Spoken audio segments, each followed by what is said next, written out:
इस वीडियो के माध्यम से we will cover about the pharmacodynamic parameters, जो कि बायोअवेलेबिलिटी के मेजरमेंट में बहुत सारे जो मेथड्स हमने देखे, plasma level time studies, urinary excretion, area under the curve. तो ये सारे इन विट्रो स्टडीज के पैरामीटर्स थे। इन विट्रो मतलब मींस पेशेंट को हमने ड्रग एडमिनिस्टर करी, सैंपल निकाला और बाहर we are studying about the parameters.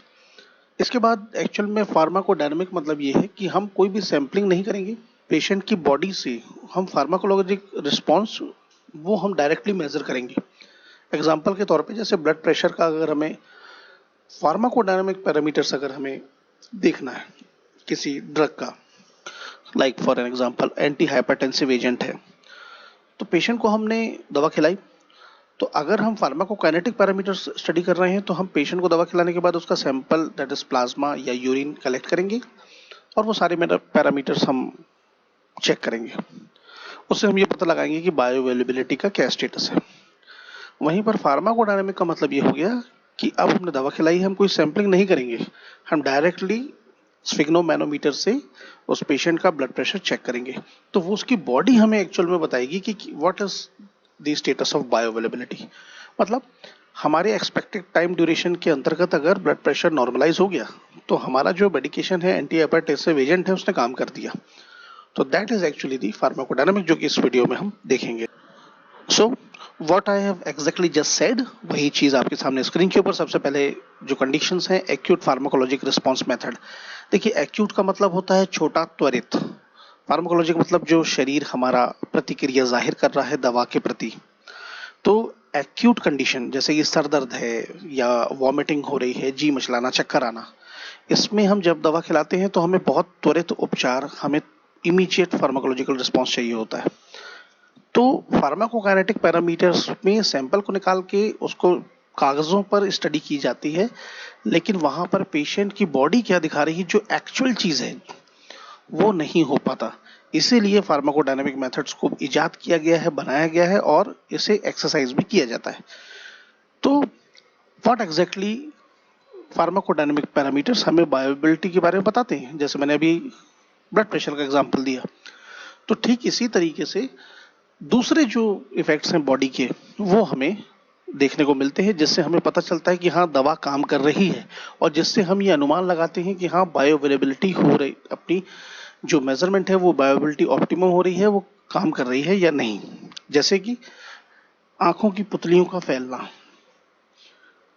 Electroencephalogram, electrocardiogram की रीडिंग्स, ब्लड प्रेशर, टेम्परेचर, ये सारी चीजें रिलेटेड होती हैं time course of the drug से। मतलब जब सैंपल को निकाल के हम पूरा ग्राफ तैयार करते हैं तो वो हमें बताता है कि कितना देर दवा शरीर में रही।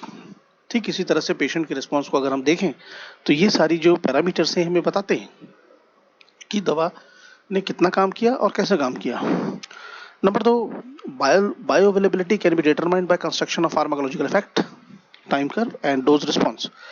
मीन्स सपोज यहाँ पे कहने का मतलब यह है, पेशेंट को हमने दवा खिलाई और दवा खिलाने के बाद हमने 10 बजे, सपोज हमने 9 बजे दवा खिलाई, तो हम 10 बजे उसका देखेंगे, सारे जो शरीर के संकेत हैं जो भी हमने देखे उसको हम नोट करेंगे टाइम के साथ। फिर ये सारी चीजें हम करते रहेंगे टाइम के साथ, तो ये भी एक ग्राफ बन सकता है। Means it actually in a correlation with the kinetic parameters. अब इसके नुकसान क्या है?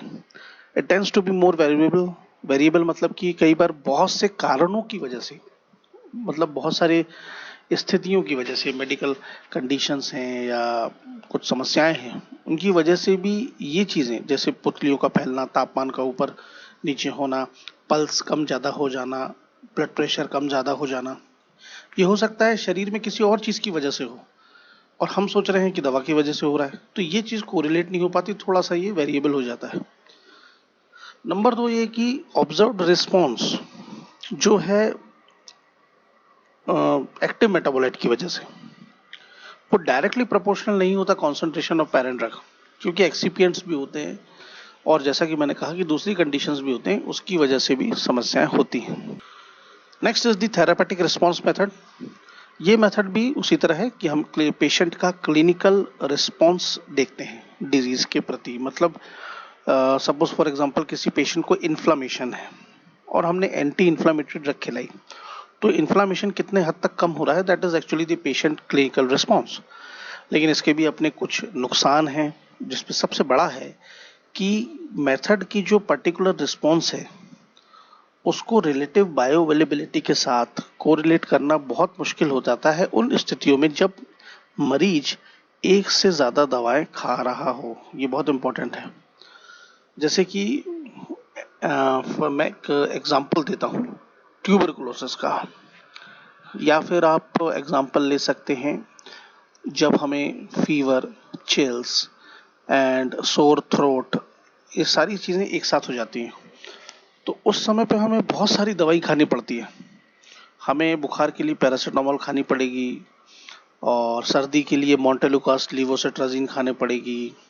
हमारा पेट खराब ना हो इसलिए एसी लॉक लेना पड़ेगा। तो एक साथ हम 3-4 दवाई खा रहे हैं, तो उस वैसी स्थिति में थेरापेटिक रिस्पांस को, क्लिनिकल रिस्पांस को मेजर कर पाना बहुत मुश्किल है, क्योंकि सब अपना अपना इफेक्ट दिखा रहे हैं। तो एग्जैक्टली वो किसका है, ये मुश्किल है। अब क्लिनिकल ऑब्जर्वेशन के ऊपर कुछ दिशा निर्देश और गाइडलाइंस हैं। जैसे कि क्लिनिकल ट्रायल्स जो ह्यूमंस पर होता है वो एक सेफ्टी और इफेक्टिवनेस का सबसे अच्छा पर्याय है बायोअवेलेबिलिटी के लिए।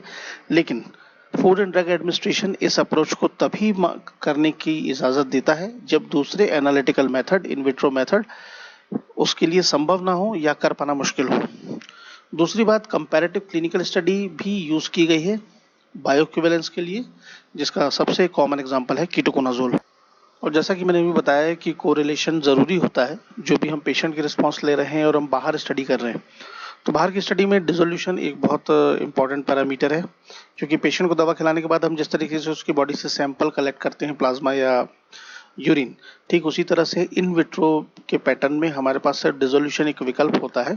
मतलब टैबलेट या जो भी डोजेज फॉर्म है उसको हम डिसोल्यूशन अपरेटस में डालेंगे, घुलने के पश्चात उसको हम धीरे धीरे करके सैंपलिंग करेंगे और उसकी ऑब्जर्वेशन, कॉन्सेंट्रेशन और टाइम हम देखते हैं। इसके जो फायदे हैं, डिसोल्यूशन को काफ़ी समय अपने हिसाब से किया जा सकता है। टेस्ट फॉर्मुलेशन जो कि बताती है सबसे रैपिड रेट होता है बायोअवेलेबिलिटी की अप्रोच का।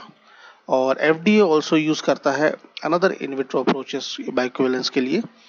तो इन विट्रो स्टडीज में dissolution is one of the very important parameter. So this was the video on the approaches and majorly the pharmacodynamic parameters. If you found the video fruitful, please do like and share. Thank you.